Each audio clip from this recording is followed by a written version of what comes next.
យើងចំណាយពេលភាគច្រើនក្នុងជីវិតរបស់យើងដើម្បីព្យាយាមគ្រប់គ្រងអ្វីៗគ្រប់យ៉ាងដូចជាគ្រប់គ្រងមនុស្សលទ្ធផលពេលវេលានិងសម្បីតែអារម្មណ៍ប៉ុន្តែអ្នកព្យាយាមគ្រប់គ្រងវាកាន់តែណែន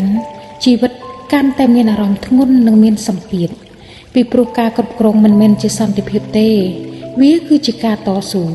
ពពកមិនឆ្លោះជាមួយមេឃទេពួកវាផ្លាស់ទីនិងផ្លាស់ប្ដូរបាត់ដោយគ្មានការតស៊ូទឹកមិនប្រឆាំងនឹងផ្លូវទេ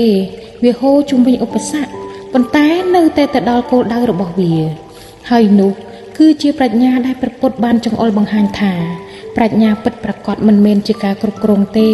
ប៉ុន្តែជាការទទួលយកដោយមានការយល់ដឹងលែងបង្ខំឲ្យអ្វីៗកើតឡើងលែងត្រូវការឲ្យអ្វីៗដំណើរការទៅតាមផ្លូវរបស់អ្នក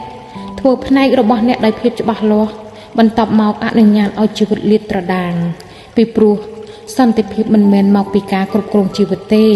ប៉ុន្តែមកពីការរៀនពីរបៀបផ្លាស់ទីជាមួយវានៅពេលដែលអ្នកឈប់ព្យាយាមគ្រប់គ្រងចិត្តរបស់អ្នកទន់ភ្លន់បេះដូងរបស់អ្នកបើកជីវិតរបស់អ្នកមានអារម្មណ៍ស្រាលជាងមុនមិនមែនដោយសារតែបញ្ហាបាត់ទៅវិញទេ